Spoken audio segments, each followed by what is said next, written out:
what's up? Hello, ladies and gentlemen. Welcome back to the program. The Airtime Podcast is presented by Van Shoes since 1966. 66! There's nothing fake about it. Have something to believe in and be yourself. You know what I'm saying? All right, we're back, ladies and gentlemen. Thank you so much for tuning in. First and foremost, I would like to say two things. First thing, thank you to everyone who's ever listened, subscribed, shared, or enjoyed one of these episodes. Means the world. So shout outs to you guys. You guys frickin' rule. Number two is actually make time to go snowboarding this year because you will be stoked because riding on a snowboard is hilarious. It's funny. You slide down the hill with all your friends and you go fast and you jump off stuff. Whether you're 12 years old or you're 58, strap into your board, call a few of your homies, hit the hill, go get some laps in. You won't regret it. All right, on to our guest, Jake Blauvelt. I've been a big fan of Jake for so many years. He has incredible style, and he has one thing that some snowboarders, not all, lack. Soul. He has soul in his snowboarding. You can see it, you can feel it. It's beautiful. There is a connection between Jake and his snowboard, and you know, as well as I know, that something there works. It just looks good. So, how did I first hear about Jake? I ordered Derelictica on the internet when I was a kid, which was his breakthrough part. The stuff on the quarter pipe with no hat, I don't know why. Whenever I see somebody riding with no beanie and just goggles, I just get fired up. I think it's a good look. The year after, filming his iconic part with Forum, where he has the intro where he discusses, or you could say states to the snowboard world that he's done riding park jumps and would like to just ride endless powder forever. And this is it went like this. I'd rather be waiting it out in the clouds than going to some, man-made jump at the park. I've almost got a rule, like, if it takes more than 5 minutes to set up, then screw it. I'm gonna do what I wanna do out there. If I wanna go pop off from that and go do a slash, I'm gonna go do it. The mountains are just an endless blank canvas for you to test your creativity. Boom! After listening to that intro, you kind of wonder how he didn't get invited to Natural Selection. Could it possibly be the fact that Jake beat Travis Rice in 2004 at the US Open? I'm assuming that's water under the bridge, but who knows? I almost think everyone's reaction when Jake didn't get the call went a little something like this. Damn! Damn. Damn! God damn! If more people watch Jake Blauvelt snowboard, the better off snowboarding is, because people will see that there's soul and passion in that person's turns and his ability to flow down a mountain and look like it's a goddamn Picasso painting. I think he should have been there. And Torstein. Anyways, we go over the entire Forum. When Forum kind of collapses, he gets the Adidas call, Oakley call, North Face, filming with Kazu, making multiple movies, filming with one of the best filmmakers, Gabe Langlois. We cover safety, avalanches, having a good crew that you can rely on, becoming a father, how you stay healthy mentally and physically, and of course, his amazing event where he's giving back, the Blauvelt Banks. If you can check that out, do so. It's in Vermont, and that's an event we all can get behind. Enjoy this episode from one of the greats. Jake, thanks again for coming on. Big fan since day one, and enjoy.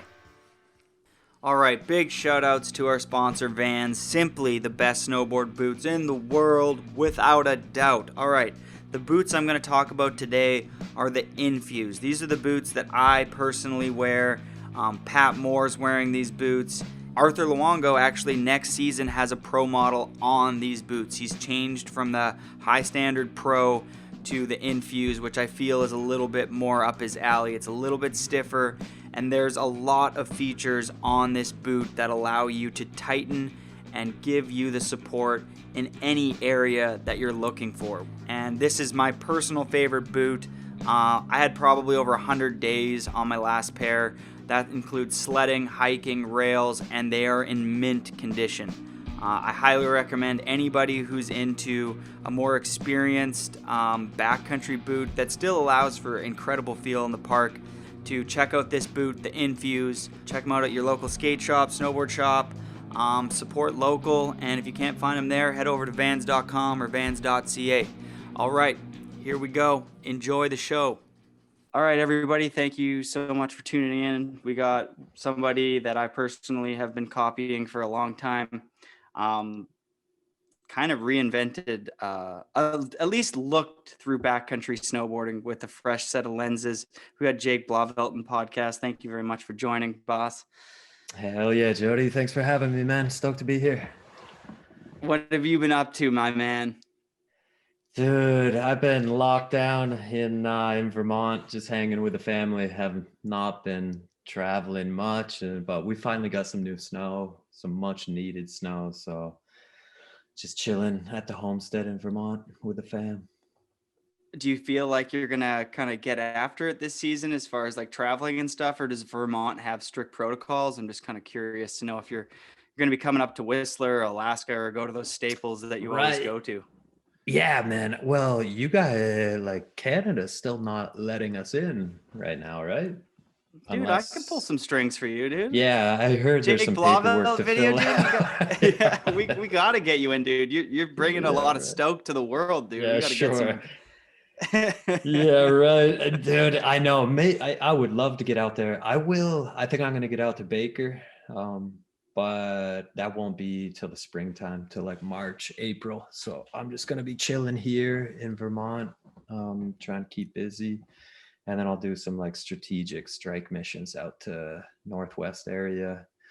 Good when call. the snow's good. Yeah, it's difficult, man. Like having a family during all of this and trying to maintain like a travel schedule. It's really hard, like leaving the family and then returning to them, and you have to follow all these protocols. Like for instance, I won't be able to send my daughters to daycare at all, to school, for like 2 weeks. And so then that just puts extra stress on my wife and I. And so leaving just ends up, there's just a lot more to deal with COVID and a family, you know. And do you find that your brands are understanding of these circumstances? I feel like most brands really are, especially with like their guys. I feel like I almost was anticipating at least my brands to be more like, you need to get out there and stuff. And all of them have kind of wrote emails being like, hey, we get that this is a difficult time.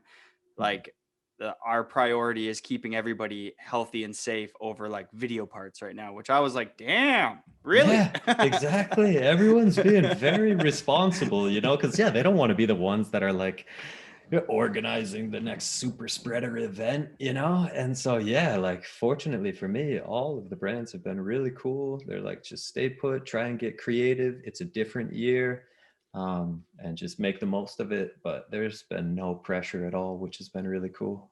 Nice.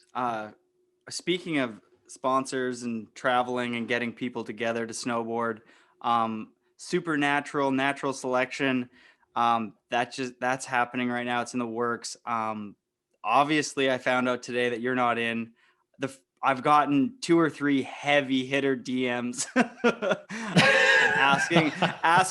asking did somebody not see the last like 10 years of Blauvelt footy? I'll plug him too. Mikey Rentz texted me. He's like, where the fuck is Blauvelt? Hell yeah, Mikey. Good looking out, man. I appreciate that, Mikey. Oh man, I know, dude. I don't know what to say about it. There's a bunch of great riders in the crew, and whoever was the judges, Travis and whoever else, it's like they got their work cut out for them. I think they had to scale down the rider list, and then because of COVID, and they have their reasons, and it's all good, man. Yeah, it's all good. I don't know what to say about it, really. I feel you're a class act, so I'll kind of dive into it a bit. So before we did this podcast, I did my homework, watched a bunch of your video parts. Congratulations, you're a phenomenal snowboarder. Thanks. But I think the one thing is that they don't have a lot, I would say, because Arthur's not going, they don't have a lot of like really deep flow guys. Nicholas obviously Dude, that's isn't what I was going. saying. Yeah, I was like, whoa, where's Nicholas? Where's Arthur? Where are those guys? Where's Kazu? Apparently, but I think there's reasons. Yeah, I think there's I heard Arthur turned it down. Kazu, I'm not sure. Maybe that drug charge came into play or something, or Right. Japan with traveling. Obviously surprised about him too.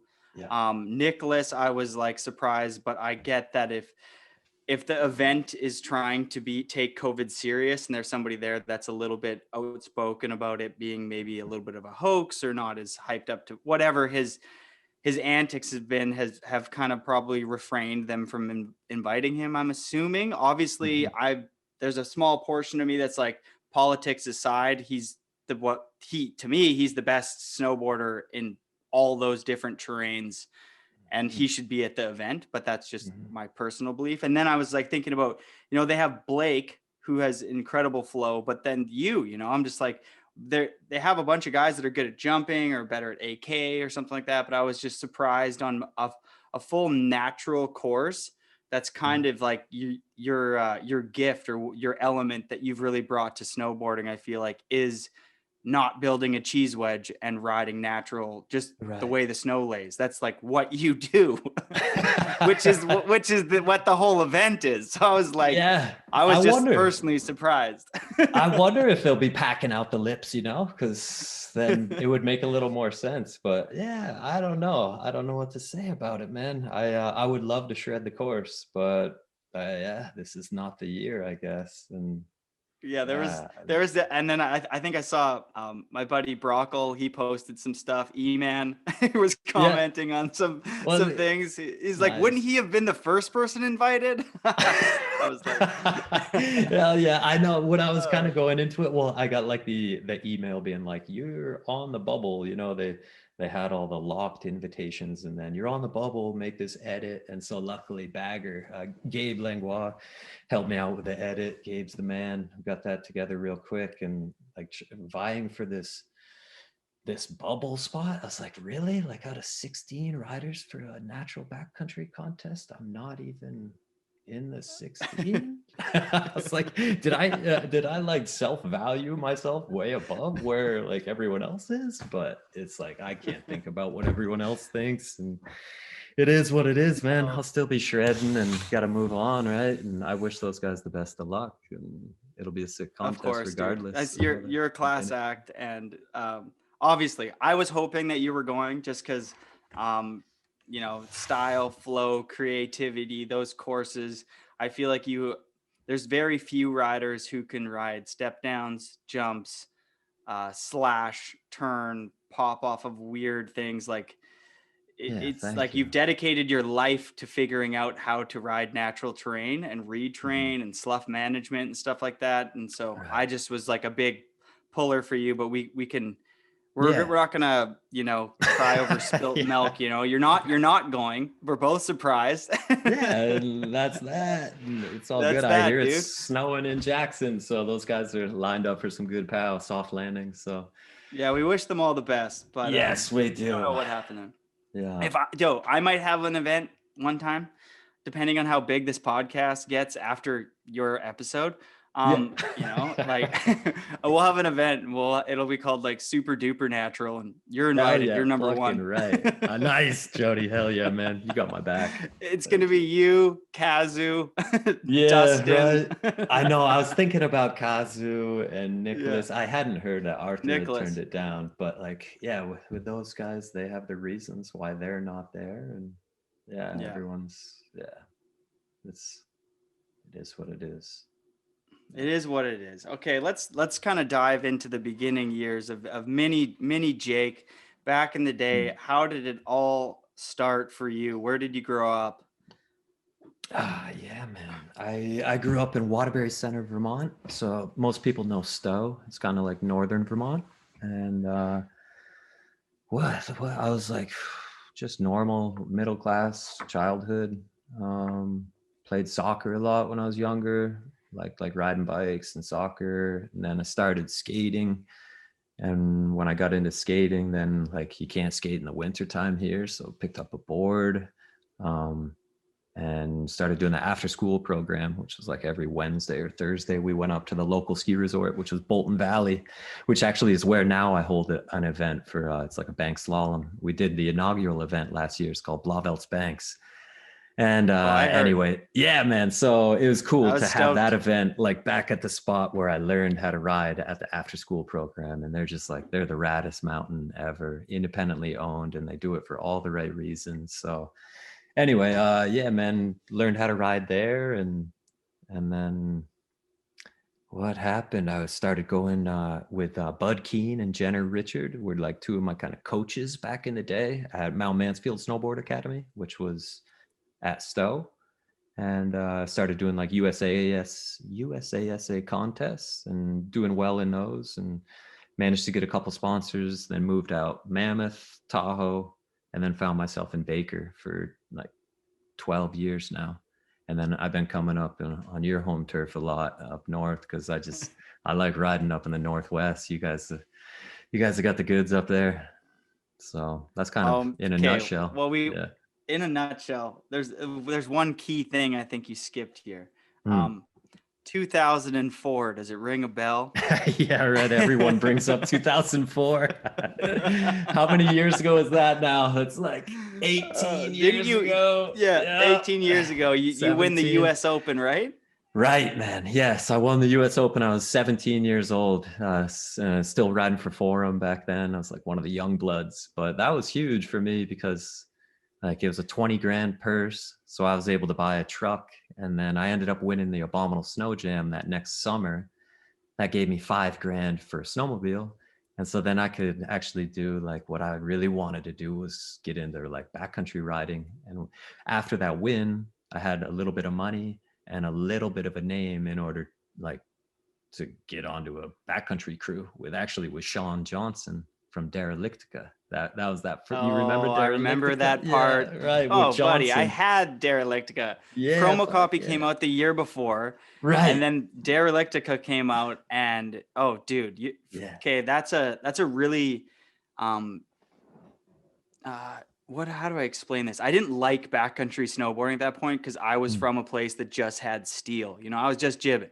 Right. I was all urban guy. I liked like Devin and Mark Frank, but most people that were filming video parts back then, I was just skipping backcountry parts. You know what I mean? Yeah, no Like, doubt. Me sorry, too. bro. Like Next, big mountain. but Yeah. you had the Oakley goggles with your hair out, and you're riding right. those cool. I always called them like Peter Line hips. They're not like fully hips, but they're like quarter pipes, but they're not fully a quarter pipe. Just like Right. a weird banked hip, and you had like Yeah. that front that alley-oop front 5 Japan or front 7 Japan, and Damn, yes, yeah, exactly. yeah, and Right. that Good part memory. was just like I was like, hot damn, this kid is Nice. sick. Because yeah, and that was my first Jake Blauvelt. Like, who is this kid? Nice. Yeah, man. And then obviously the year after, you're invited to film for the iconic Forum That movie. Right. And so I went from Sean Johnson to Sean Kearns, man. It was like 1-2. It was so sick. And I Let's didn't hear even, it. Let's hear it. because We like can't skip I had that. never, yeah, right. I know. Like I had never grown up watching the whiskey videos. Like I'll be the first to admit, because it was a little before my time. Like I grew up watching Resistance and True Life. Like those were my videos when I was like the most impressionable. So the whiskey videos, I didn't really know Johnson and Kearns and what these guys were all about. And then I just hear from everyone like Eddie and all the guys on the crew, they were telling me like, yo, these guys are fucking crazy. They're awesome, but they're fucking crazy. And yeah, it was what Johnson was definitely like he helped me a lot that first year. Like I was so greenhorn, and he took me under his wing, and it was really cool. He guided me definitely. And then Kearns was like balls to the wall. We were filming for this forum video, and it's like, we're gonna fucking get this done. Like, I remember we got halfway through the season and we were just struggling. Everyone was kind of struggling, stacking shots for the video, and he had us all sit down, mainly like the young bloods, like fucking Kennedy and Pat Moore, Jake Welsh, and I. I was like, you guys need to start building bigger jumps and going fucking bigger and spinning more, and let's fucking do this, you know, like lighting a fire under our ass. And we're like, whoa, dude, this is heavy. And it lit a fire under our ass, and we went for it. And that was like just the craziest introduction to backcountry riding and being with all these legends who have done it since the beginning of backcountry riding, really, and filming videos. And then like having Devin there too, that was crazy. Like Devin really took me under his wing that year too, and just showed me how to flow. Like I can remember this one pillow line in particular. I just like hiked into the middle of the pillows and was just gonna like drop in 5 feet and launch the pillow. And he's like, yo, why don't you start like 30 feet higher and flow into the shot, pop in, and then hit your feature. It's like, well, yeah, that makes sense. And then I've kind of like always tried to do that ever since. And that's like directly from Dev. Dev's the man. What a sick plug there.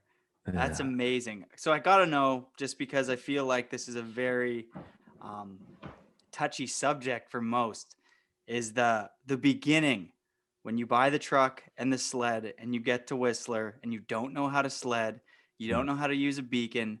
What was that whole experience like, just going into the backcountry with that crew at the beginning? Can you recall at all? Yeah, I think like the first year in the backcountry for me was with Johnson down in Tahoe. And so that's where like I had, yeah, it's still up in Whistler that next year. There was obviously a lot to learn. And I don't know, man. I was just so green and so wide-eyed about the whole thing that luckily I had the right people showing me, I think. And like there was kind of, with the forum guys, there was like the A crew, which was like JP, Devin, and Ika. And then like the B crew, which was like the young bloods, like Pat and Kennedy was kind of in between. And so we kind of kept it mellow, and I don't know, we had the right guys showing us what to do. So it all felt really safe, you know, like you're out there with fucking Kearns and Devin. I can remember doing a trip with Dice K, Devin, and Sean Kearns that year. It was the four of us up to Stewart. I flew into like Prince George, you fly into. Yeah. And then 100%. Dice K picked me up. I had never met Dice, and we drove up there. But it's like, dude, I'm doing this crazy trip with these three guys who are just the most legit out, and like it's a dream come true. So I just feel fortunate that the right guys showed me what to do, and I just fucking kept my head down, shut my mouth. I'm surprised. It's pretty crazy to me. You got a huge pipe background, you got a huge contest background, incredible snowboarder, obviously. I always say people who can ride pipe can ride any terrain. Good pipe riders are just the best. Like, I wish I was born like with a pipe background. Like, you watch yourself or Pat or Arthur, like calculated precision. Like, you watch them ride a hip, they never drift out and stuff, and then they translate into the backcountry so well. But like, did you fully get a good grasp on how to land, or was it kind of difficult for your first few seasons landing in powder? Yeah, you've seen Derelictica, like all the slams I had in there. Those like, are some solid slams. The opening to my part was just me fucking slamming one after the other. Yeah, but then you film that and it's like land. Most people on year 2 don't land that much. Yeah, there was a learning curve for sure. And I think I was just so determined to learn how to do it. I didn't know what I was doing though, for sure. Like that first year when I was taking those slams, I was riding a Devin Walsh, like 161 wide. I've got size 9 feet. I don't need a wide. I'm 150 pounds. So like, I don't need to be on a 161. And I just thought that's what you need to stomp in powder, you know? So I don't know, man. I just fucking packed that year and took a beating, and eventually it all worked out. Yeah. So what's up with I have to ask too, because we're on the topic of it. Forum that comes out. You have your intro, psychedelic mushroom, Jake Oh yeah, Blauvelt. Like, that's a were good you the question. mushroom kid or something like that? Why did they Dude, do no, the I mean mushroom it's intro? funny. I Like, loved it. yeah, that's funny. I think it was Kearns' idea, and they sprung that on me. I like when we were shooting it, they're like, just go and sit on that mushroom. And then Kern said something crazy, like, I don't even know what he said, but it made me have the craziest face. And then with that face, they did that intro. It was kind of funny. They kind of like tricked me into that, because I don't know if I would have signed off on like promoting drugs and shit like that. But I think at that time I was dabbling with mushrooms, I guess. Like, I don't even really do drugs, like every Yeah. once in a while, some psychedelics. But anyway, yeah, the mushrooms that I think that was just kind of like how they wanted to market me as like the psychedelic Yeah. guy. They were really trying to like, that was another thing, was Forum was trying to figure out how to market me. Like, should he grow his hair out? Should he have dreads? Or like, and I was just like, dude, I don't know, man. I just No want to way. Talk snowboard. about that some more. Like, what you mean? Like, do you have meetings and phone calls about a look? Uh no, not necessarily like a formal meeting, but there was like multiple conversations. I'm not even gonna name with who, but yeah, about like how you're gonna what is your deal? Like, how are we gonna market you? What do you I guess I was just too plain looking, and I don't Yeah. know. Yeah, You they have Travis wanted they Kennedy, who's like the right, you had Kennedy, personality, which and they're was like like, yeah, so marketable. Yeah, and then yeah. like JP too. JP's super marketable, and everyone on forum was. And so anyway, but I'm glad that I just stuck to my guns and just did me. Oh hell yeah, dude! I think they were trying to replicate the shorties, old school formula or true Yeah, forum formula. You know, I they think so. original forum like the Resistance and True Life. They had like a formula, and it worked so well for like the Forum 8, and then Hmm. shorties kind of I feel like did the same thing with their skate team, and that was like early 2000s. That was like what was working for brands. So they were like, Right. "Who are you on our Yeah. team?" And if you Yeah. aren't this, if you're not filling our niche, we don't need you. And you're like, Right. can I just be myself? They're like, no, no, we Yeah. need the gangster guy. Yeah, and we need the dready guy. Like Tosh Yeah. Townsend was pretty big in skate videos then. He was super Yeah. marketable with his dreads and all that. It's like, yeah, what's your deal? It's like, I don't know what my deal is, man. I just fucking snowboard. Like, I'm 18, man. I don't know who I yeah. am. Yeah, exactly. That too, right? It's like, I know who you want me to be, but I don't know if I want to be. Like, Yeah, exactly. yeah. Okay, so then you're gonna roll into your I would say one of your best parts ever, the former against him part, Mhm. 2 song part. Um, to me, like the intro you even talk about, which when I was a kid, mind you, I hated that intro because I didn't understand what you were trying to promote. I was like, what do you mean he doesn't like building cheese wedges? That's what you do. Right. Yeah. And you're talking about like riding natural terrain, and I was like, oh, so he wants to be one of those boring guys who just rides down the mountain, which are Right. like AK parts back in the day. Skip, skip, Yeah, skip. no doubt. Like, Me too.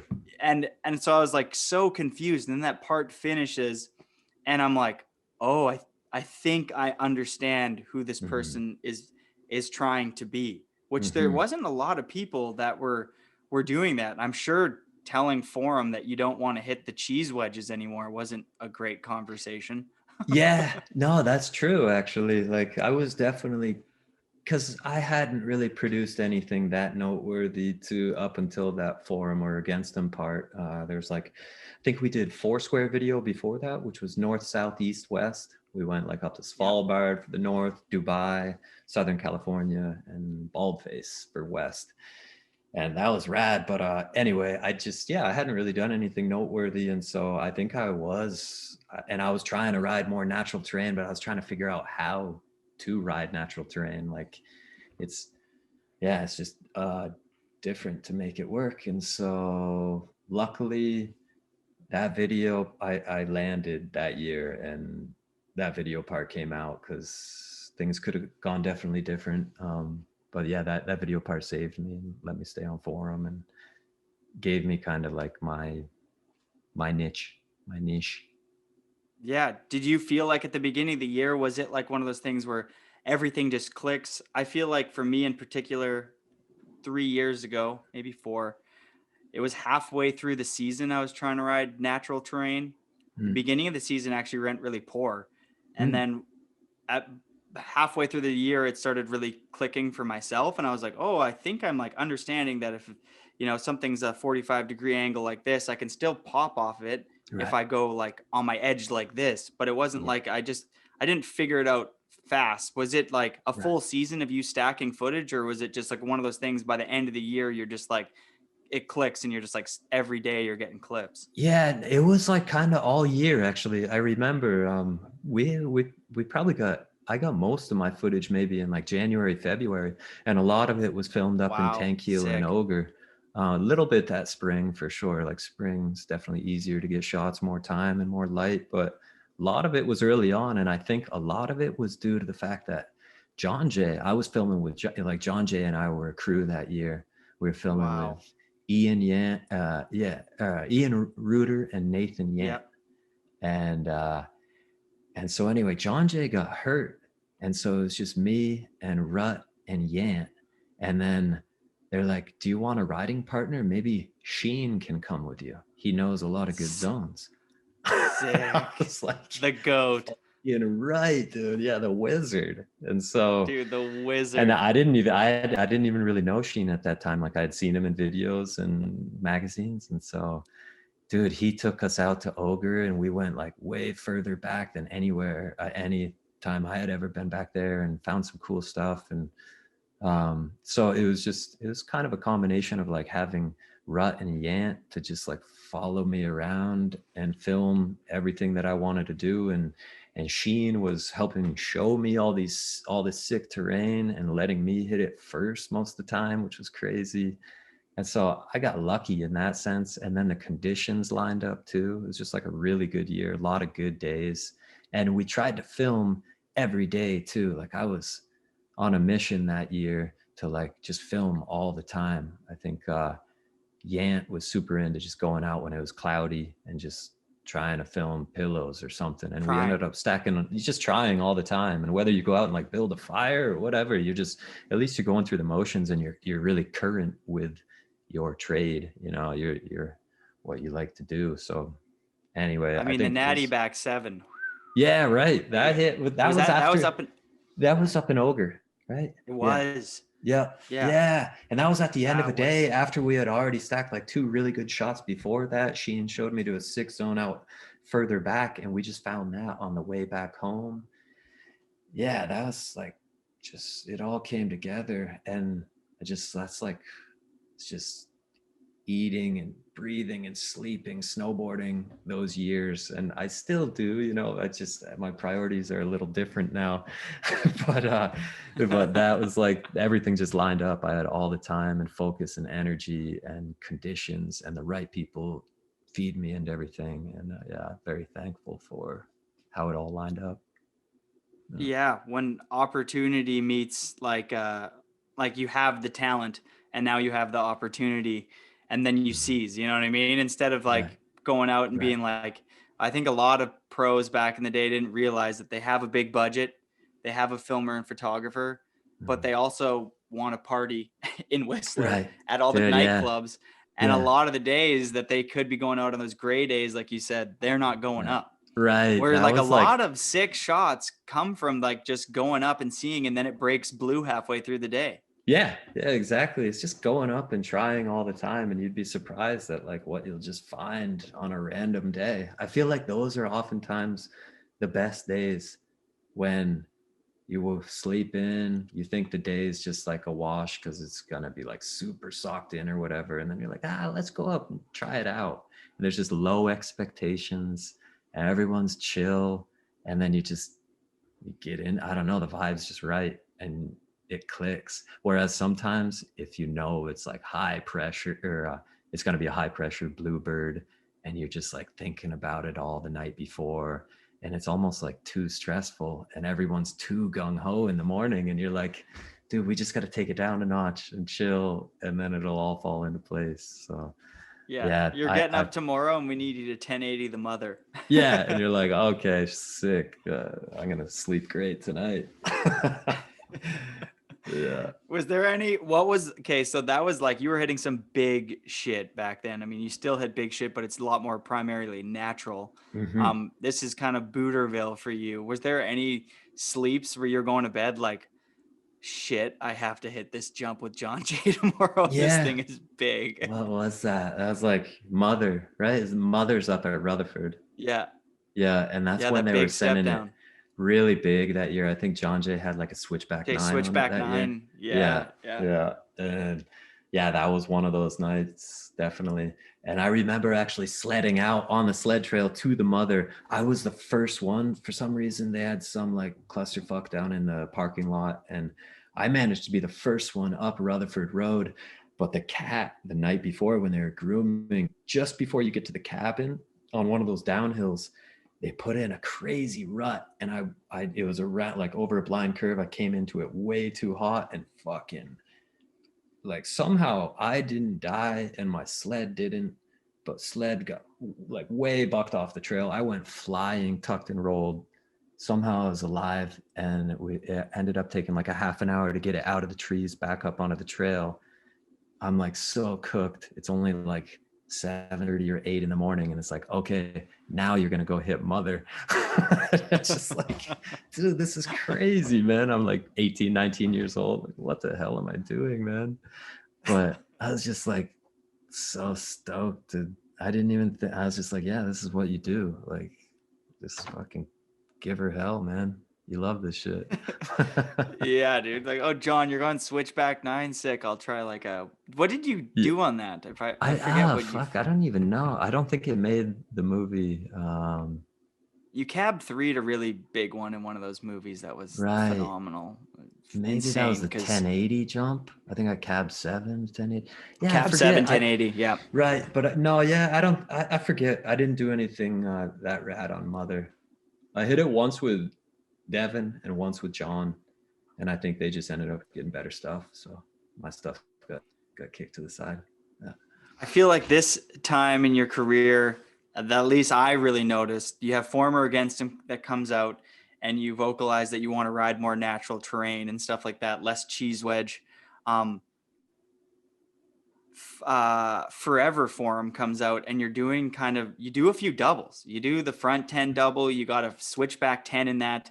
You're still kind of hitting cheese wedges. Did you feel like, when was the complete shift where you're like, no, I don't enjoy this. I don't care if you guys want me to keep doing this. Like, I don't want to build big cheese wedges anymore and hit park jumps. Like, what was the deciding factor where you're like, I don't want to hit park jumps anymore. I don't want to stack blocks.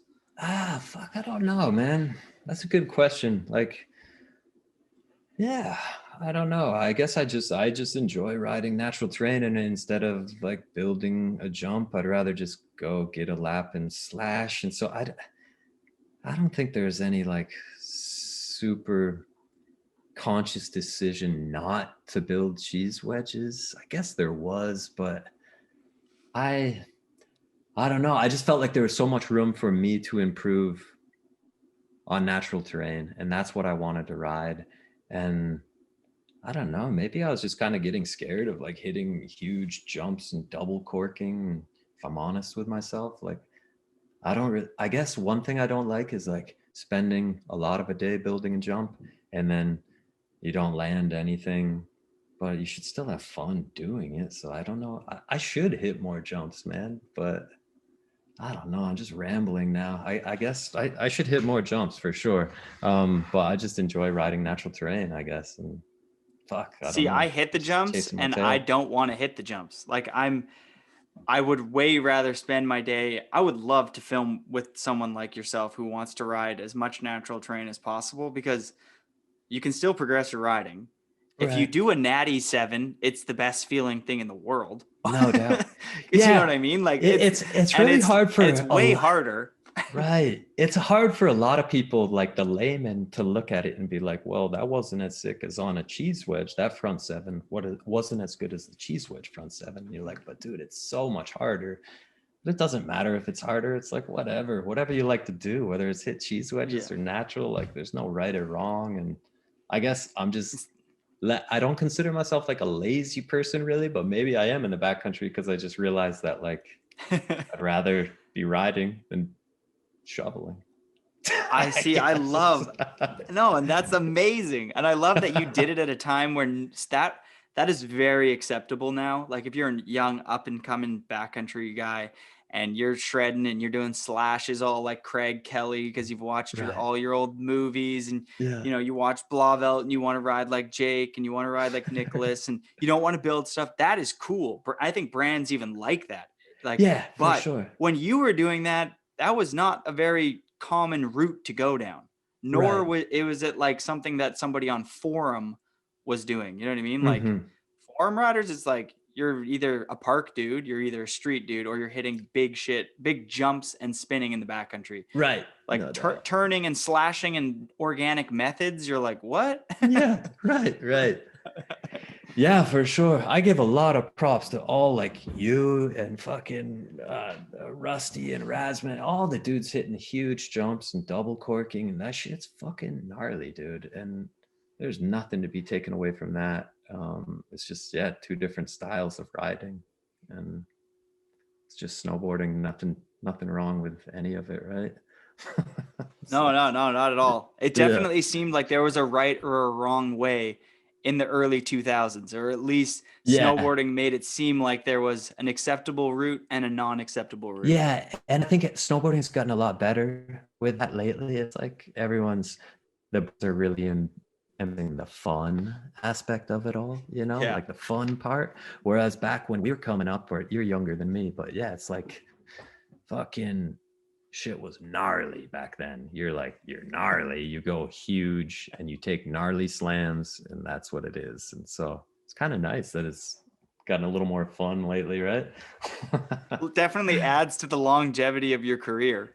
Yes, that too. You know what I mean? That too. Like, yes, it's like definitely. Snowboarding used to be over at 25, or maybe if you were triple OG, you could make it to 30. And it was like your body couldn't go to Super Park anymore. Right. That was one thing I did kind of, which was a conscious decision, was like, oh, if I can not take the slams as bad and kind of maintain my body and do my own thing, there might be a little more longevity in this, which I think has paid off. Just being good to my body out there, and trying a little lower impact snowboarding. It's kind of sometimes it's And your whole route has, like, you filmed a tail grab this last year with Gabe in the trees, and it was one of the standout clips for me of the year. Like I loved that clip. I loved the shot. I loved the vibe it gave me. I loved what it meant to me and snowboarding. And like, I hold that just as high as if somebody went out there and did a switchback 10 double off of a jump first try. In fact, man. I think the tail grab means more to me now. You know what I mean? And I think that there's a lot of kids, especially like the young generation at Seymour.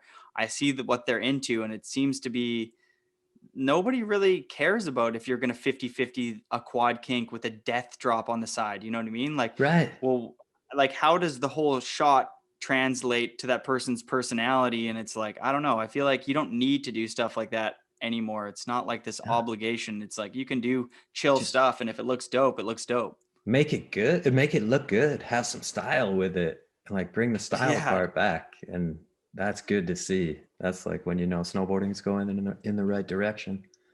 I agree with you, man. You've been pushing that marker for a while, so thank you, man. Kudos to you. Cheers, man. Cheers. I like to ask people numbers. You've been off them for a while. They're not even a company anymore. What was the forum budget like back in the day? Do you have a number? Like, just because I know kids now coming up on the scene, they're getting like $400 and a pack of stickers. No doubt, right? I know. Well, shit, that was like the heyday, man. Like Cole Barish and we talk about that still. Like, dude, remember the forum days, man? Just like I think there was a company credit card that like the most responsible guy, normally the filmer, had on the crew, and like everything was paid for. A lot of trips to Japan, and but that was like I was just coming on, and I kind of just thought that's how it was, and then it has almost seemed like since the heyday, which I feel was like late 90s, early 2000s, probably even like, what do you think was the heyday of snowboarding, or like when the budgets were the 2002. biggest? Yeah, right. 2001, That's how I maybe. see it Like for too. the big pros, I was like 98 to like 2004. Right. And Yes. then the financial crash of 2008, I feel like Really snowboarding hit never hard. really recovered Right. with budgets, or at least brands use that as an excuse to not support athletes as much and like Right. benefit the company owners and shareholders more. Cause Yeah. I feel like companies are selling more boards than ever. More Yeah. people are snowboarding than ever. Whistler Blackcombs, I mean, obviously this year is a bad example, Yeah. but I mean, you got to wonder where a lot of that budget goes. Cause I mean, AMs now make $1,000 a year. And they're stoked. Yeah, right. Stoked to get that. Yeah, They're we were stoked. Yeah, for sure. We were spoiled back then. We had it all, and I just thought that's how it was.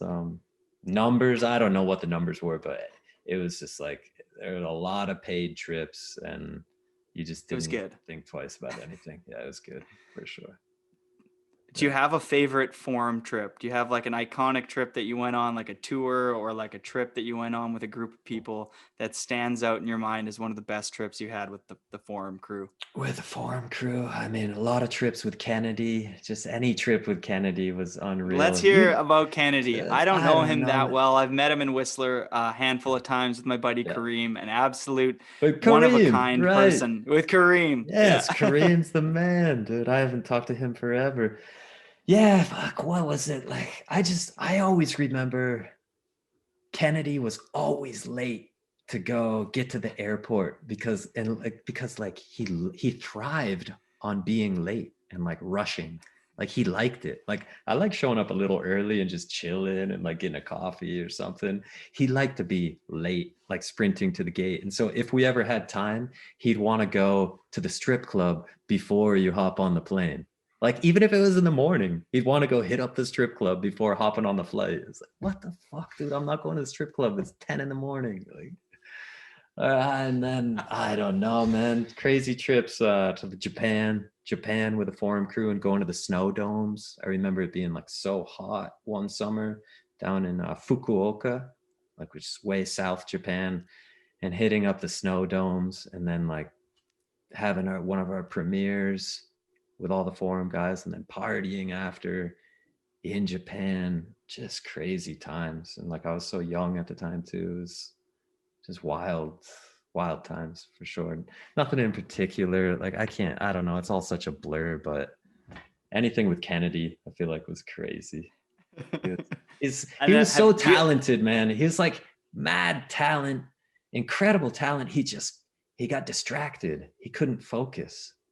But like his talent was insane. He was so good at like he came from Alaska to Vermont to ride, and we went to high school together and rode at Mount Mansfield together. And then he was on forum first, and then I started riding for the regional forum rep, and then we got pushed up to the main forum team. But like I met Kennedy way back when I was a freshman and he was a junior in high school, because his aunt and uncle lived in Vermont, in my hometown. And so he came to snowboard and live with his aunt and uncle, because I think he was like getting into trouble up in Alaska or something. So they wanted to get him out of there, and they saw his talent. And I just remember like seeing him do huge back rodeo tail grabs, all like Andreas Vig style, Kennedy style. Really, that's what I always think, like the sickest access, grabbing tail, back rodeo. And then he took it to the rails too. And I just wish he could have focused, because he could have done even more than he already did. Like that was all just because of how talented he was. It had nothing to do with like his focus or work ethic, like imagine if he had everything coming together. He could have. I mean, Travis Kennedy's back rodeo 7 tail and Derelictica was so sick. Dude, like who was grabbing tail grab with that? Like who does still? No one grabs tail with it, do they? Like Mick Belzel's got like a decent one. Sick. Belzel's got a Belzel's back rodeo 7 tail. Yeah. Bellas That's was the a only good person I know jumper. who's got and it. Yeah, I saw Yeah. those preseason. He's got good back rodeos. I remember seeing a post he Yeah. did. He's like toes, toes, toes, heels. Like, and that's how you do those back rodeos. Yeah, that's dope. I love the Travis Kennedy shout out there. I'm glad we got to plug him. I actually Yeah. DM'd him a few times to do a podcast, but it doesn't even say seen. One of his friends actually hit me up and he was like, "Hey, I'm really good friends with Travis. You should do a podcast with him." And I was like, "Dude, I'd love to have Kennedy on the podcast." I was Yeah. like, "Let him know." And he's like, "Oh, I haven't seen him in years." But I was like, "Do you have a number or something?" He's like, I know. "No." Dude, we were like brothers. If you We hear were this, so Kennedy, hit tight. me up, Yeah. dude. Right. Yeah, no doubt. Kennedy, I fucking love you, man. Yeah, I know. We'll see. I wish him the best. Yeah. Same. Okay, so Forum comes to an end. How does it end for you? And is the transition, if I'm correct, is straight to Adidas? Or is there like a phase Nope, between it then? was straight to Oakley. Oakley was Oh, true, first. Yeah, true. head to Yep. toe Oakley. Chris Hotel really had my back at Oakley. I just like Burton took over Forum, and I saw that like Burton wasn't putting as much effort into their Forum program as their Burton program. Definitely, it was just like the little stepchild It was company. the B crew. It was the B crew for sure. And I was like, dude, I don't want to be on the B crew. I don't want to be riding like B product. The product kind of took a dive too those last couple of years that Forum was a thing. And so I was just, I wanted out. So I didn't re-sign. I think I didn't have to terminate my contract, but I just didn't re-sign and got on. Chris Hotel at Oakley had my back, and that was really cool to get in with them. They gave me like a proper budget to kind of do my own thing instead of being one of the Forum riders, like always filming for their videos. And it's like, okay, you guys are going to film for this year. You're going to go there. And it's like, that was cool for a couple of years, but then I was like, I kind of want to do my own thing. And that's when Oakley and Hotel was like, here's some budget to do some cool stuff, like do what you do and we'll make cool stuff. So that kind of let me market myself as an individual going on to Oakley. And then Adidas was like maybe 2 or 3 years after being on Oakley already. Yeah. And what boards would you have been riding while you were on Oakley? Were you still doing Forum?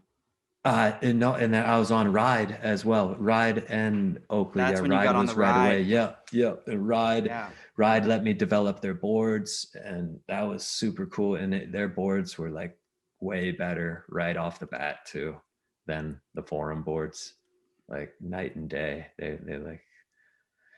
They're proper boards, so that was awesome. And they let me start developing the Berserker, which has been like almost 8 years. There's been like, I think Wow. maybe 8 models now. So I've learned a lot about like what I like in a snowboard because they let me tweak them almost every year or every other year and like keep honing it in. And I think that's really helped my snowboarding, is like knowing what I like in my product, like really dialing it in and figuring out your flex patterns and waist widths and what like I really like on my tail. I realized is I like we call it the rudder, where it's like on your tail on the back it's wider than like, it's not super pintail style, it's wider on those back edges right before it curves into your tail. And so I feel like that really gives me stability when I get caught in the back seat on like a big landing or something. I can kind of lean into that and that saves you. Just little things like that. Ride really helped me like realize that what I like in a board, and it helped me. So it's like Oakley, Ride, and Adidas. Yeah. Did you feel that did you dabble with the reverse camber, or did you never even go in that phase? Or was that like a Berserker for 2 years, full reverse, and then you're like, this is terrible?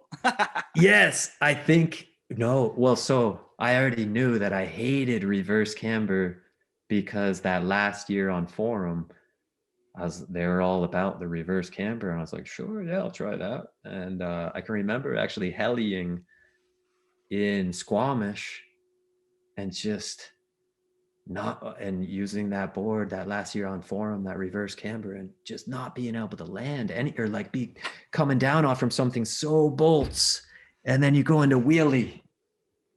It's like, what the fuck is this, man? This is crazy. Like, how did that happen?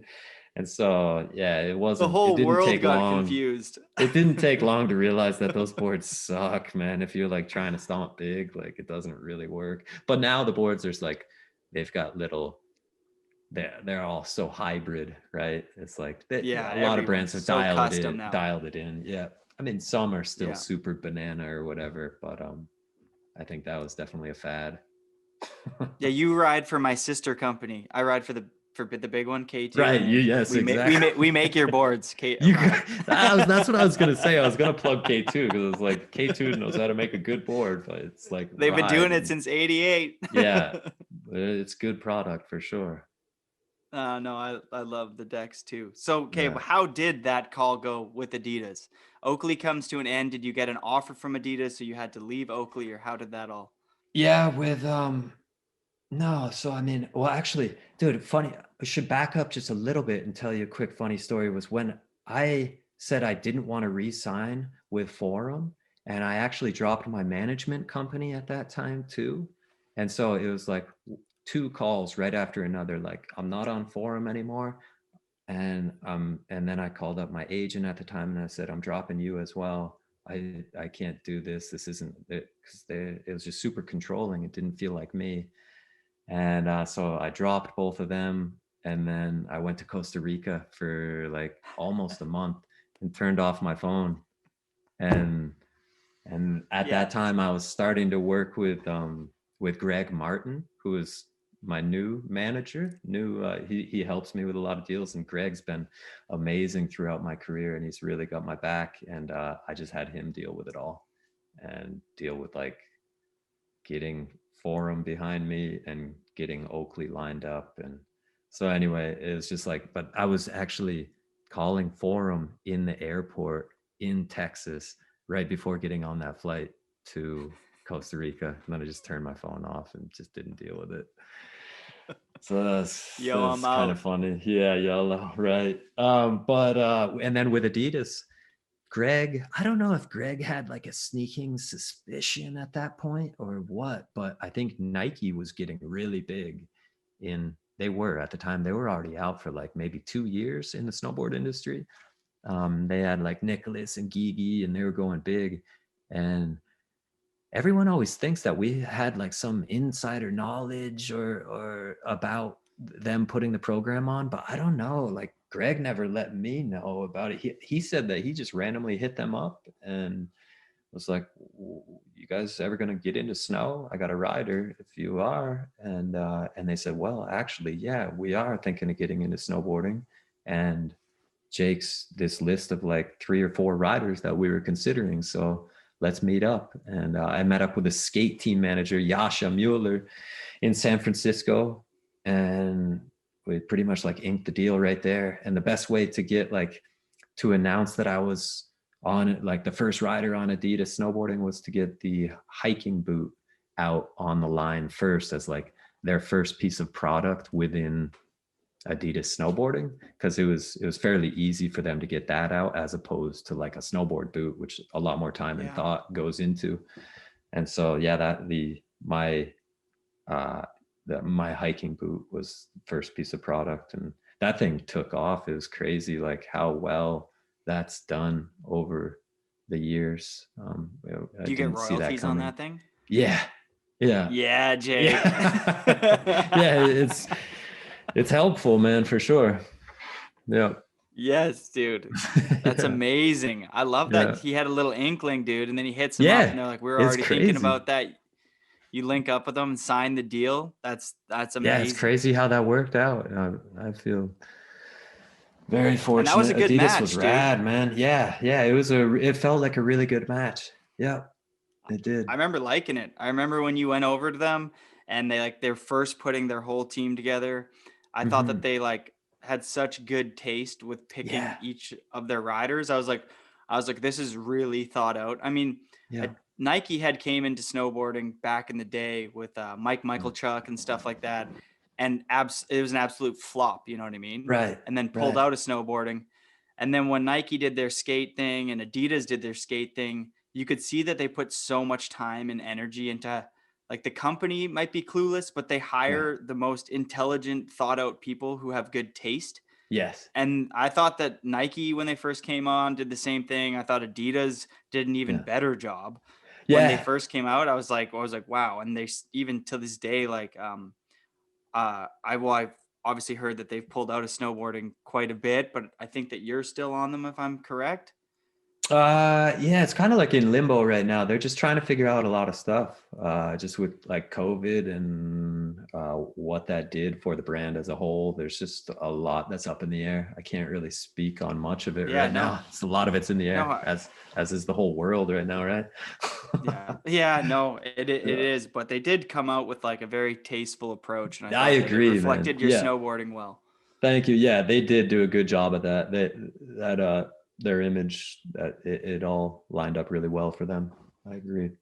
Yeah. When that kind of came together, did you ever feel that there was a lot of pressure on you at a point where maybe things weren't going that good and it was just like too much pressure? You have a pro model boot, and I feel like at one point you kind of turned into like a superstar.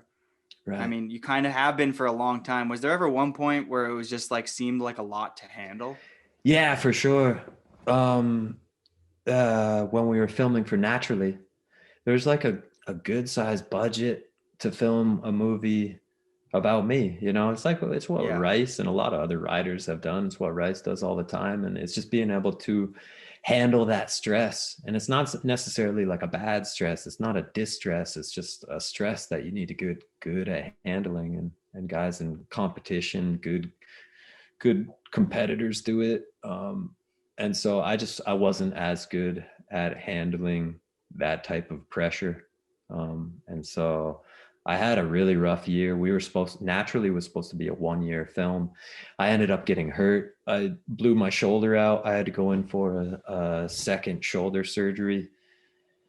And that was it was kind of a blessing in disguise, because I was able to take that time to really heal and think about just get everything in line and figure out why I was doing it. And I think I really just realized that I'm in a position that so many people would kill to be in, and just enjoy it, work hard, and try and do your due diligence. Really, that's when I started getting into yoga, and really taking care of my body, eating well. And Greg was kind of helping to push me in that direction as well.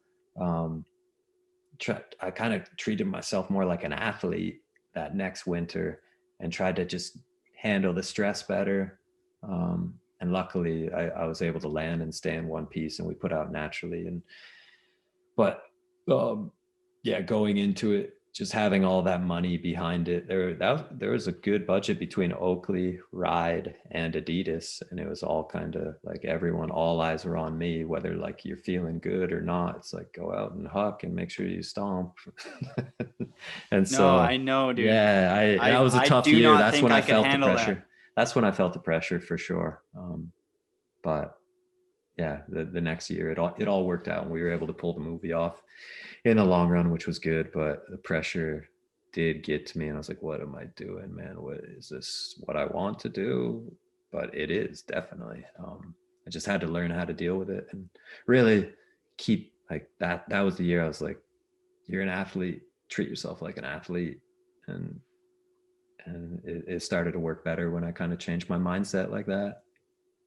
I feel like even the best of the best get in their head with when they get to a certain point in their life, they get in their head in the sense that am I good enough to be here? You know what I mean? I have all this pressure on me to film this, and I'm good. I've gotten here, but now that I got here, there's more pressure for me to exceed past my abilities before. Yeah, nobody wants to see what I did before. Okay, Jake. Now it's just now we need 30 minutes of footage, not a 5-minute part. Yeah, And it needs to be better, and it needs to be mind blowing. Right. It's just like, oh, right. I would You jump can off never a bridge. never just enjoy it, right? You always got to have more and more and more. And that's kind of just human nature, I think. But I guess what I've realized, like, as I get older is I think as long as you like, if you're focused and you have a goal, you just try your hardest and just work hard towards it, try your hardest, and that's all you can really ask for. And as long as you know that you tried your hardest, you worked hard at it, then it's all good. And as long as you can just be honest with yourself, and if you half-assed it, then don't be mad that you didn't pull it off. Like, you half-assed it. So that's kind of like, just work hard is what I've realized, and have fun with it and do it for the right reasons. And that second year is kind of when it all clicked, because I refocused like that. Yeah, I feel like every few years, just outside of snowboarding, you have to reevaluate your life in the sense of like, do I like this direction I'm going in? Or are there other things that are pushing me in directions that I'm not happy with? And inevitably those things will make you miserable. You know what I mean? Yeah. Like, and I think a lot of snowboarders eventually, they just follow and do what they're told. And then one day they wake up and they're like, I don't want to be here. I don't want to be riding for these companies. I think, not to put words in his mouth, but I think that's what happened to Sean Pettit, the skier, a really good friend of mine. It's just No doubt. One day he just woke up and he was like, I've just been doing what I've been told to do. Well, for and 10 he already years. killed it at such a young age. He already like dominated freestyle skiing by the time he was like, what, like young 20s? 16. 16. I think he got like men's rider of the year when he was like 17 or 16. Dude, and now he's like better than half the pros out there. Like that McTwist he did the other day was crazy, man. He's a like phenomenal snowboarder. He's an incredible athlete, man, and he's an awesome dude too. I love Sean. Like, and yeah, that's fucking awesome, man. I agree. That's like a good comparison. It's like, whoa, what are you're doing it for the right reasons? Like, you got to stop and reevaluate. So I agree. I mean, like, you've been doing it for a long time, and a long time at a certain level.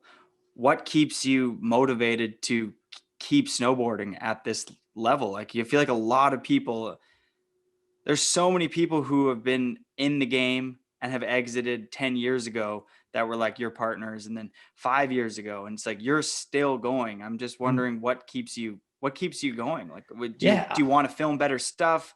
Do you do it just because you love snowboarding? Like, where does this motivation for Jake come from? Yeah, man, that's a good question. I do it because I love snowboarding first and foremost. As long as I'm doing it for the right reasons and having fun. And that's what I really try and focus a lot of my riding lately, is just making sure I have fun and not really worrying about like doing the craziest trick or whatever. And a lot of it too is like like being able to travel to crazy places in the world, or even just going out to like Revy and interior way with Gabe, and being able to explore stuff and just realizing like the crazy lifestyle that I'm able to live and flow around in the mountains with my buddies.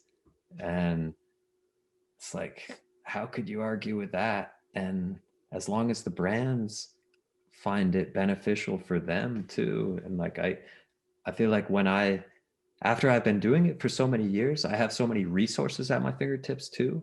And I know how to do it pretty easily in order to produce content for the brands, that it's like, I feel like every year gets a little easier in that sense, because I know where to go when the snow's good for this and that. And I know how to ride the terrain for the most part now. I just feel like I've done a lot of my homework over the years, to where now it's like I have the resources in order to be able to give to the brands to produce content, and I just have fun doing it. And so it all kind of works out.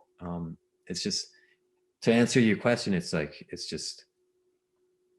I love snowboarding, and it's easy at this point to produce content because of all the years that I've been doing it. I have these resources, I guess. Long story short. Yeah, you got all the tools in your tool belt now. Right. Yeah, I guess. It's just like, but it's seriously, like, I think a lot of people, they don't have those opportunities and stuff like that. And it's important when you have an opportunity. I think that everybody's had that opportunity in their life slip away, and you need to realize that any opportunity in life is only in front of you for so long. Even for yourself, snowboarding, you know, if you got lazy, didn't take care of yourself, didn't make your brands happy, you slip for 1 or 2 years, it's over for you. You know what I mean? So you have to seize what's in front of you. And if you have all these tools, it like, you have all these tools in the tool shop, you know, all you got to do is keep them lubricated and, you know, keep them nice and sharp, and they're going to keep working. They're going to keep cutting. Yeah, exactly. And my body feels good. And so it's like, why wouldn't I keep doing it?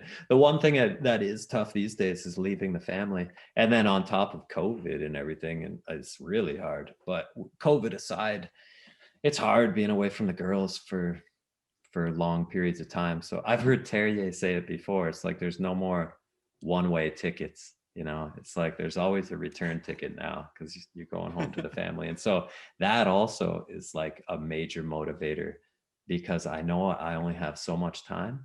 And so now, like when Gabe and I, like last year when we were filming for Atmosphere, we only filmed for like 7 or 8 days, and it was just 2 trips, but we shot every day for those like 2 10-day trips. And it's like when it's go time, it's like fucking make hay when the sun shines, and stack some clips and get some work done and have fun. And that's what we really try and do, is just have fun. I have so much fun filming with Gabe. Like Gabe Langlois is the man. And I know you know Gabe well. And I owe so much of my any success that I've had over the years to Gabe. Like everyone loves him. He's so knowledgeable, such a good shredder, such a good filmer. It's just like the full package. And if I can just go and travel in the mountains and film snowboarding with Gabe, it's like, it's the best in the world, man. I'm so lucky. It's so important to be out spending time. I say this a lot about every kind of analogy, but like not just in snowboarding, but if you're going to be spending time on this short life that you have on Earth, you better be doing it with people you like. Like the earlier years, you're doing it with Kennedy and he's making you laugh and stuff like that. Like now you're in the mountains the whole time. How fun would your job be if your filmer was a miserable asshole, but you got paid so well to snowboard? Eventually you'd be like, I don't want to do this. I don't care how much I'm getting paid. This is still my life. Like being out there with having Gabe be this incredible person to be out in the mountains with is just like, you know, same with our crew. Or, you know what, at large, the backcountry community, or the snowboard community almost, I've been in the backcountry with lots of them, and it's amazing to be out there with such a special group of people. Like whether it's, you know, bumping into you or Pat or Ejack or John or anyone I've gotten the privilege to ride with out there. It's like we're pretty lucky as a community to be out there sharing the backcountry with so many amazing people. There's not a lot of lame people when you're in the backcountry and you're like, that sled crew's here, let's get out of here. Fuck them. It is. There's a lot of teamwork out there. Definitely. Everyone gets along. Yeah, we're so lucky. That's what I tell a lot of people out there. It's like, it's teamwork when you're with your crew out in the backcountry. It's not just like, oh, film me, this, that. Like, I'm going to do this and that. Everyone's got to be on the same page to stay safe and productive. And safety's a big one. You've been out in the mountains for a long time. What would be some of your pro tips on safety these days? I mean, I feel like it's come a long way from when you were filming from Derelictica to now. Right. Yeah. I mean, I think just like the basics, like don't go into the Alpine after a storm. You know, so many people just chomp at the bit like crazy and don't let the storm snow settle. Like, I think that's like first and foremost. It's like after the storm, like go up and ride the hill or stay down in like the super safe trees. And then learn your basic snow science and just keep your head up and just stay alert and be with people who know the snowpack as well. I think that's huge. Like when we're lucky enough to go to a lot of the operations, whether it be like Baldface or wherever, where there are guides stacking their snow data throughout the year, and being able to talk with those people who have a really good grasp on all the snow that fell from that first snowfall up until you were where you are now. It's like, I think that's huge as well. Utilizing knowledge on the snowpack is huge. Just Have you ever been Trying to out there use for your a head. scary situation? Yeah, man, we were in a scary situation filming for the North Face video. Why am I forgetting? We filmed it 2 or 3 years ago. Defiance. Yeah. Really bad avies, and there's a good budget to produce a good film, and we wanted to get it done. And riding with Victor Delarue. Victor's crazy. Like, he's so good, and he rides big shit, big exposure, not scared to be in like big terrain. And with Leanne too. And so, yeah, it was Leanne, Victor, and I, and there's just a sketchy layer lurking, and we kept popping it off everywhere, but we just kept going. And Victor has a really bad slide in that video. I don't know if you've seen that, but Yeah, I have. he pulled his bag, and I think his bag probably saved his life, maybe. But after that, we definitely toned it down. I was hiking, not even on film, but I was hiking up to go get into a line, and I popped off an Avi. It was just on a small face, but there was a little trap at the bottom. It broke deep and propagated, and I got buried up to my neck. And I was getting ready to yell, like I was yelling and getting ready to hold my board up and stuff like that. It's like, what are we doing out here, dude? We should be like home, chilling. This is not worth Yeah, it. dude.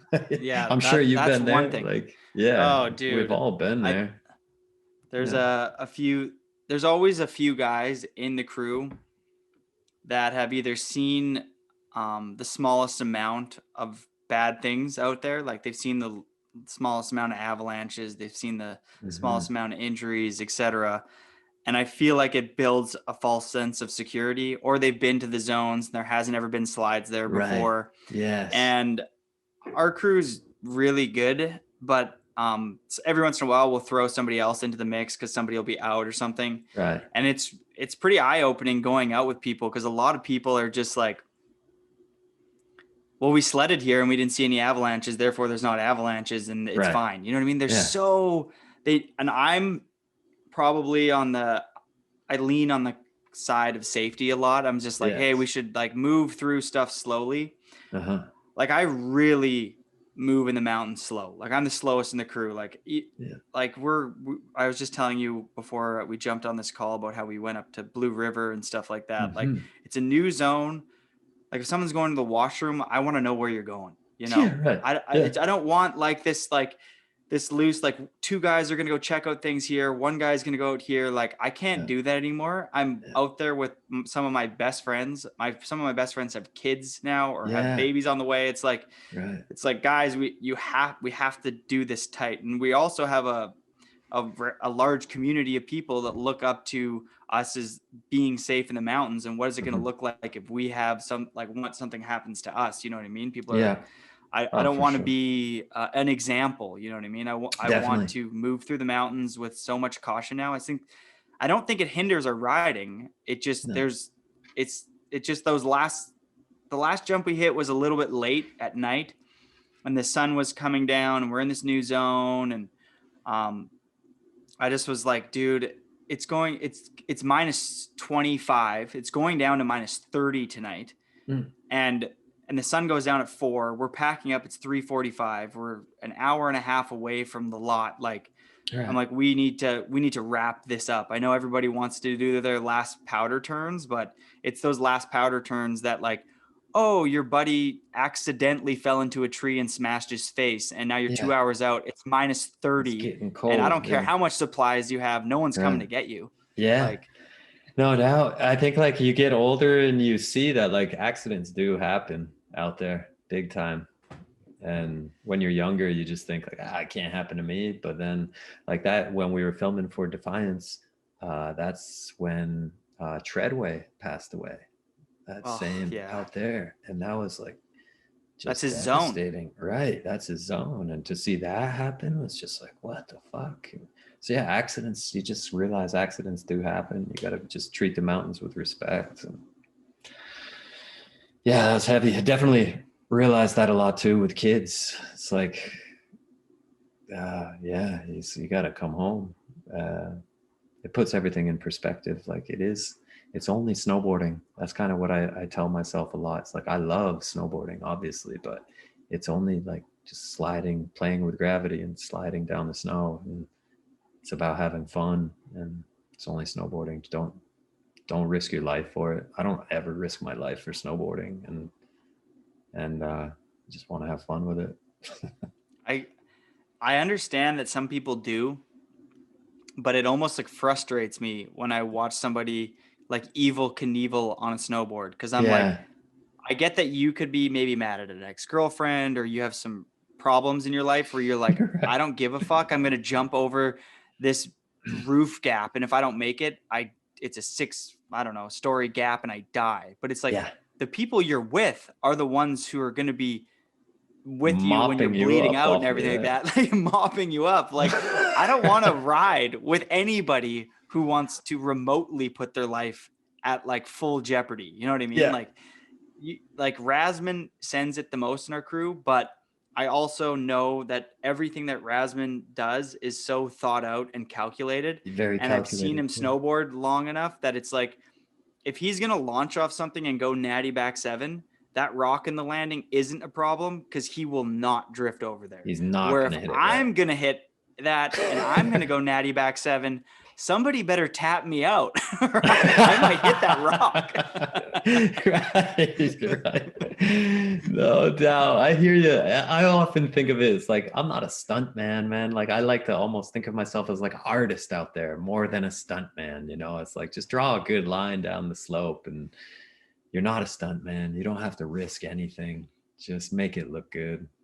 You know? I mean, that's the thing, is half of snowboarders are stuntmen and half of them are out there painting Picasso pictures.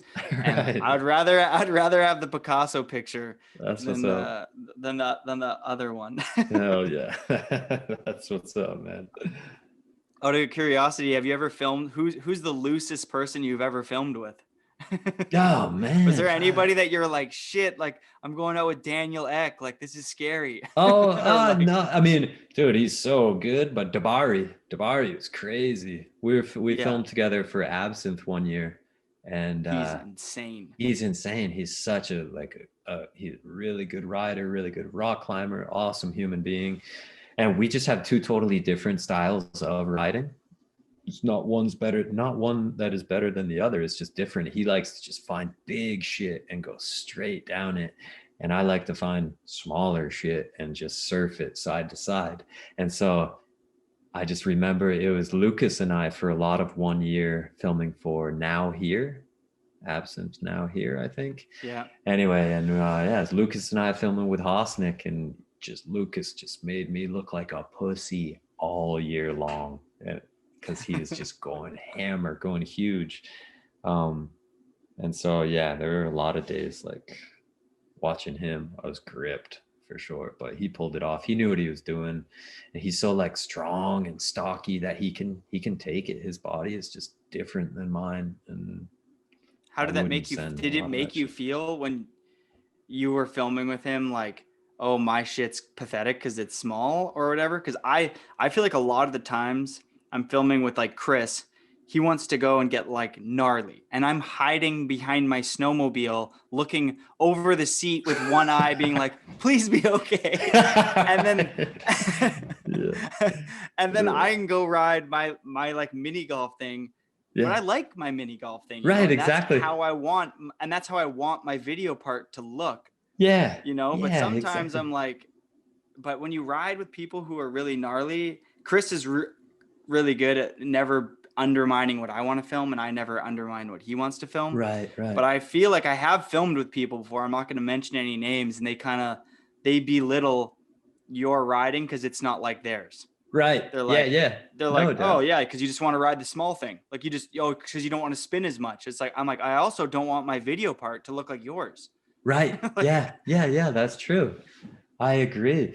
I think like sometimes it's easier to ride with people that aren't looking for the same terrain as you, because you guys don't bicker or you don't have to Rochambeau for that terrain. So like that year riding with Lucas, we're always looking for different things. Whereas like I've found when I ride with Nicholas or Terrier, oftentimes is we look for a lot of the same stuff, and so it's just right away we'll be like, I want to ride that, and like, oh, me too, man, fuck, I gotta find something different. And so Yeah, Do you give it to them first?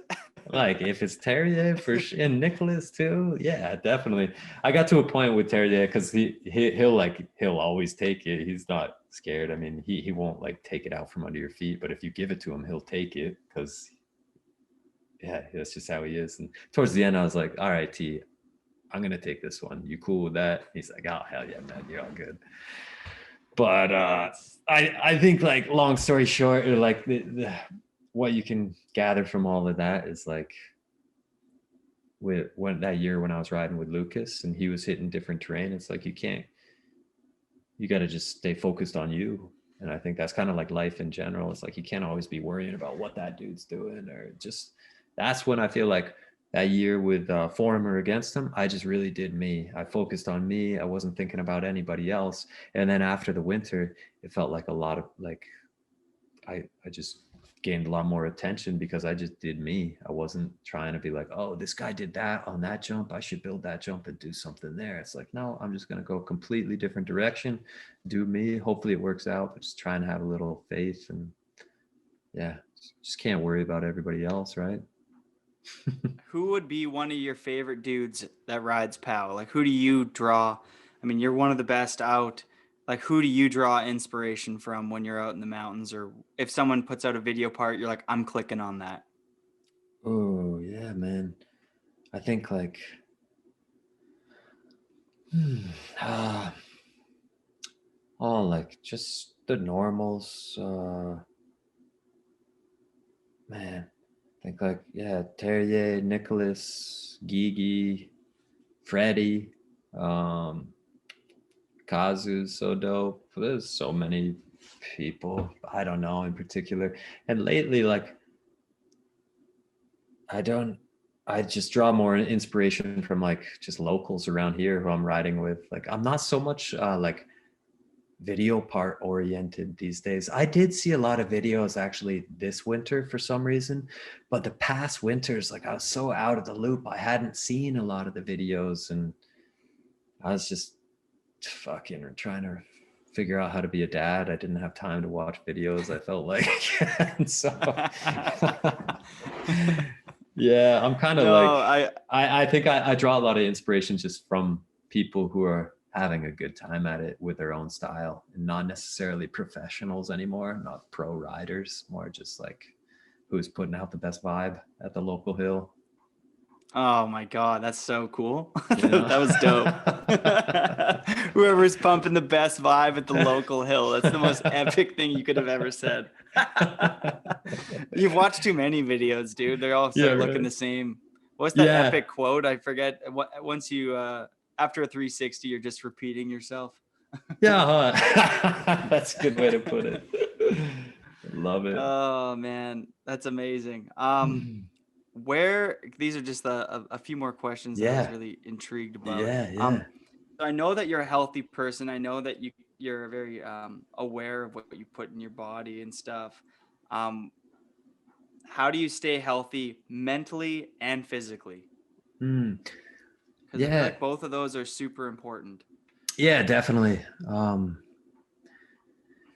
Mentally, just like family time lately, just being with the family. The girls kind of keep like mentally kick the shit out of me, but then like give it right back to me right in the next breath. So I'd say family lately, but as far as like my body, the family definitely does not help the body these days. Like 2 young kids and just trying to find time in order to like stretch. And I actually like in the preseason, I normally give myself like 2 months to fucking work out. Like I work out with a trainer like twice a week and then I do some stuff on my own. I've been working with this trainer for maybe 6 or 7, 8 years now. And it's basically just to like get my muscles back for that 2 months leading up to the season. And then once the season happens, I kind of taper off from it. And I don't like working out by any means, but the guy that I work with, I like personally train with, he helps me to not waste any time and like train the right muscles. And therefore I'm able to just like snowboard the way I want to ride. And so the the working out, I don't enjoy it, but I enjoy riding how I want to ride. And I can't ride how I want to ride if I don't like get strong. And so a lot of like core work, leg work and all that. So yeah, man, like I'll admit it, like I work out. I don't like to really, but I do. And then I stretch. It's always balancing strength with flexibility and finding that balance. And then lately it's just finding the time to do it all in between diaper changes and all that. But I think like, yeah, it's hard to you realize I've realized like I am a professional athlete. I gotta like most professional athletes, they're always fucking training, you know. And I think like snowboarders kind of take pride in living that snowboard lifestyle, which is rad. I love it too. Like, you know, drinking, smoking weed, all that. It's great.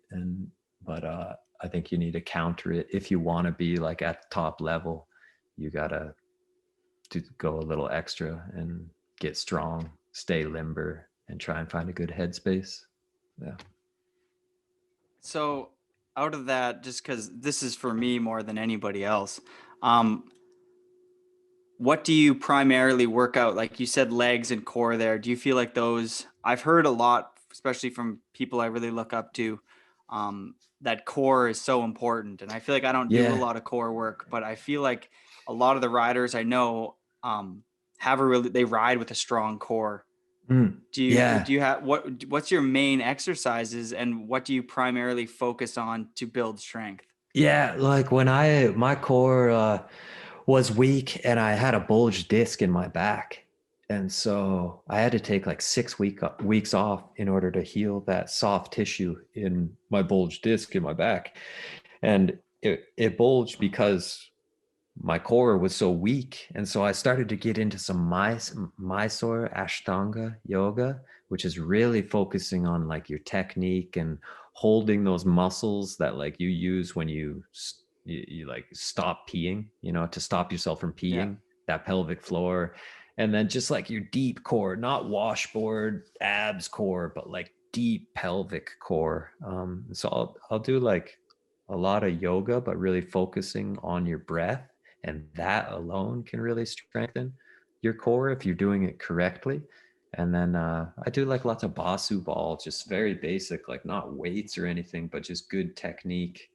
Yeah, it's hard to explain, but real basic, just working technique. Like, how tall are you and what do you weigh? I'm 5'9". Yeah, 5'9", 145, 150. 5'9", okay, I'm 5'9", 170. Yeah, okay. Yeah, or 165. Yeah, it's all like, I think just like power to weight. I need to lose. If I lose 25 pounds, dude, I'm gonna be flowing like water, like Bruce Lee and you. I'm losing it, dude. I'm losing it. I'm drinking a beer as we talk. Dude, you know what? Nicholas is super light too, and I think that helps like to kind of have that pop. I feel like it's all power to weight ratio. So like you're stronger than me, I bet, but because I'm 25 pounds lighter, I might be able to pop higher. You know, it's like power to weight ratio. So I try and stay super light, but with that, like I'm pretty lanky and fucking. So I've had shoulder problems because I don't have that muscle to hold it in, and I don't know. There's pluses and minuses to being 145 and 5'9", but at least like I feel like I got good pop because I'm pretty light. You have sick pop. That's for sure, boss. Without a doubt. The Blauvelt Banks, this event, where did this come from? I gotta touch base on it just because I'm a sucker for anybody who's giving back to their local community because I think that's amazing. I think more if you have the opportunity or if you have the ability to, especially after this pandemic ends, being able to give back to your local community is so important, and you do so. And so talk a little bit about your event. Yeah. That's kind of what I realized was like, I can use my platform in order to do something good. And I felt like I hadn't really done that enough in my career yet. And so this was an opportunity for me to do so. And so I teamed up with Bolton Valley, where it all began, after school program my favorite mountain in the world, and asked them if they wanted to help hold a bank slalom. And we like John Murphy puts on Side Surfers at Sugarbush, and there's a couple like little bank slaloms around here, and I wanted to help bring that that vibe that I love about bank slaloms, whether it's like the what is it, the baked salmon you guys do up at, Yeah. is it, yeah, right, Salmon that one. Arms are like the Canadian glove company, Right. basically the grenade gloves of Canada. There's only two Yeah. glove companies to me, and it's Howl and Salmon Arms. Right, salmon arm. Yeah, exactly. So that there's like Baker bank slalom. It's like, when have you ever had a bad time at a bank slalom, you know? Never. And so the main goal was to just get the Northeast snowboard community, which like means so much to me, the Northern Vermont community together.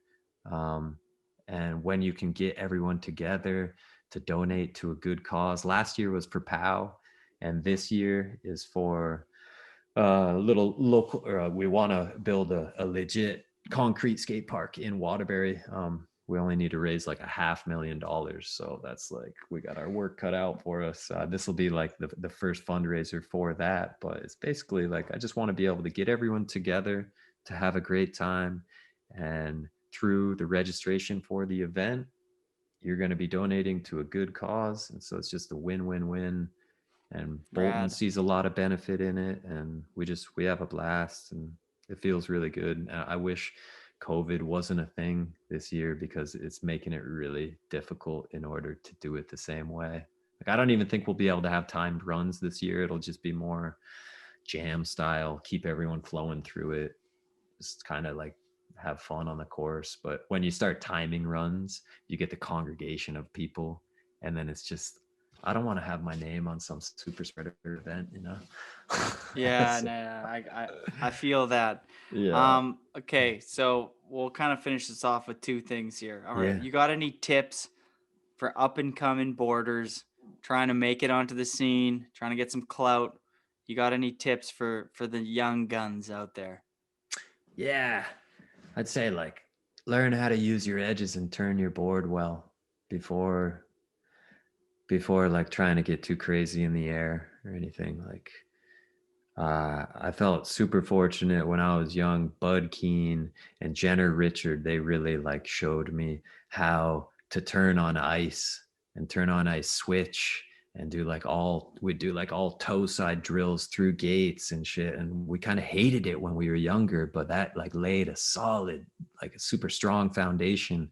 And once you have that foundation, spins and all that are easier to learn once you have that foundation. So I'd say like, start with the basics and learn how to turn really well before you start doing all the stuff in the air. That's an amazing tip. Before we move on to the second tip, was it like a snowboard school that you were fortunate enough to go to, or what was this? No, it was just I'm a not very club. aware about It was a club that it was on weekends, Saturday and Sunday, and we just got to go up. We'd meet in the base lodge, and there were a couple coaches who probably didn't get paid shit, but they loved snowboarding and yeah. Sick. Yeah. Was there anybody else in the club other than yourself that people would maybe recognize the name? Kennedy. Sick. Kennedy was, yeah. More Kennedy. Yeah, Kennedy was in there, and That's Pat dope. Moore was over in New Hampshire at Waterville Valley, but he was in something similar. Sick. Yeah, yeah. All right.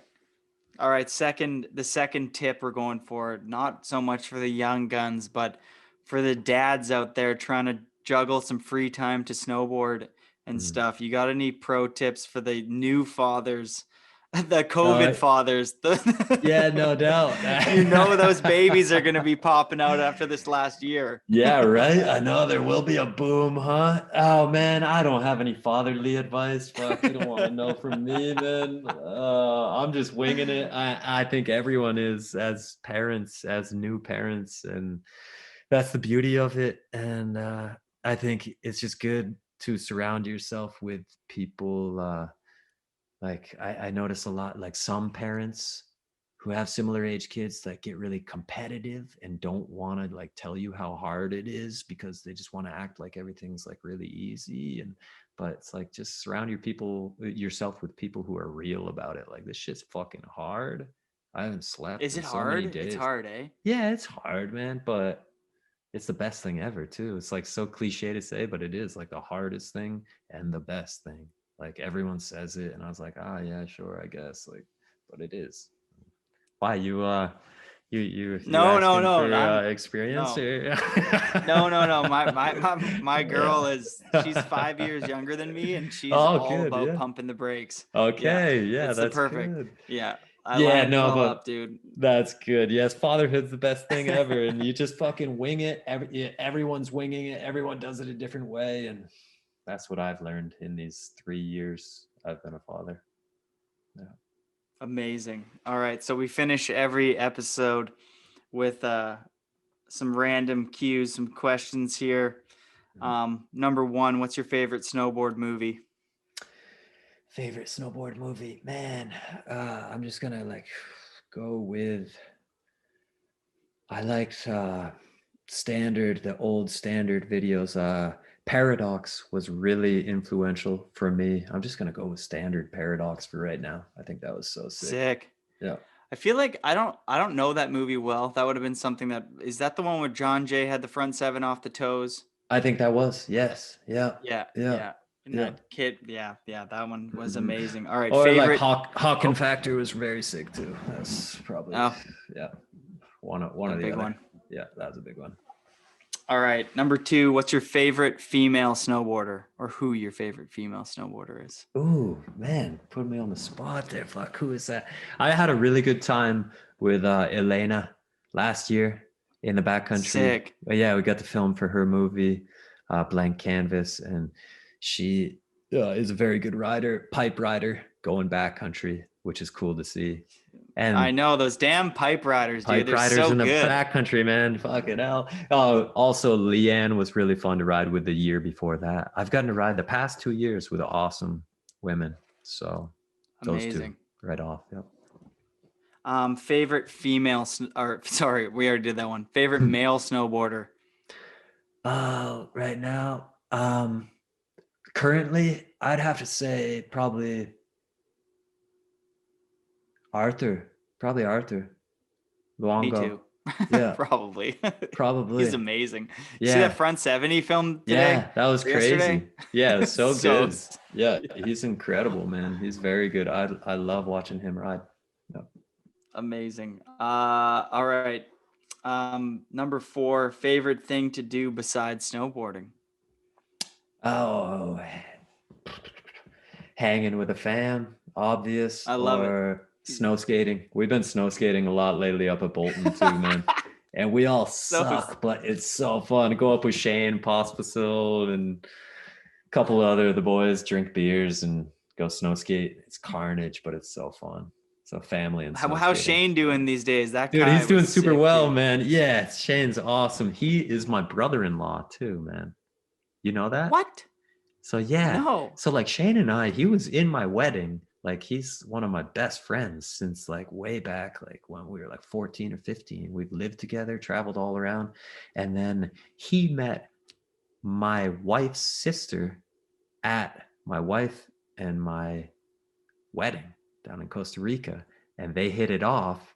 And the rest is history. They got married. They have a kid together now. Like I am Shane. I am Shane Pospisil's kid's uncle. Like he is my brother-in-law. Like it's crazy how that all worked out. It's fucking awesome. It's kind of amazing. We go like I've hung out with Shane for the past 3 years for Christmas, like Christmas morning with Piz, and like we go on family trips together. It's fucking awesome, man. That's dope. Yeah. That's super sick. But I've been a big fan of him for a long time. I've only met him a handful of times, and he's just somebody I was like, you're a stand-up guy, just like you. There's no everyone he's not loves putting up Shane. any fronts, you know what I mean? He's just like solid dude. Yeah, he's like super quiet, but very he's He loves to be with people. Like he's very social, even though he's quiet. He like is very social dude, and everyone loves him. I love him. Yeah, he's the man. Good plug. All right, number 5, the last question. One piece of life advice. Oh man, I don't know. I guess life advice. Fucking just. I don't know, Jody. Trying to Just not send say it. anything cliche. Yeah, just send it. No, I'd say just like kind of we already touched on it a lot this interview is like just do it all for the right reasons. Like stay true to yourself and it'll all work out. And that's what I try to do with my career is just stay true to myself and do it for the fun of it, for the fun of snowboarding, for the love of it. And I feel like it's worked out for me. So I'm just going to try to keep doing myself and staying true. Yeah. Thank you. Continue Thank to do you. so. Thank you for your years of hard work on a board.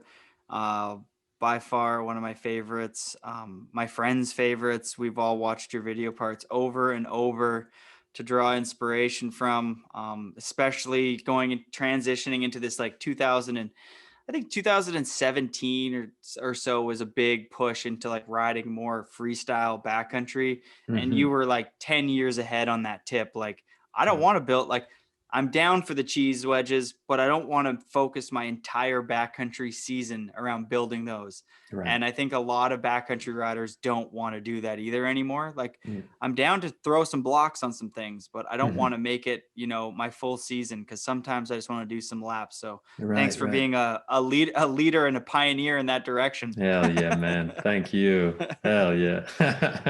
All right. Anytime, Thanks, man. boss. Hell yeah. All right. Big fan. Take care of yourself. Take care of the fam. And thanks for coming on. Thank you very much, Jody. I appreciate it, man. Keep in touch, brother. Cheers. You bet. All Peace. right. Later.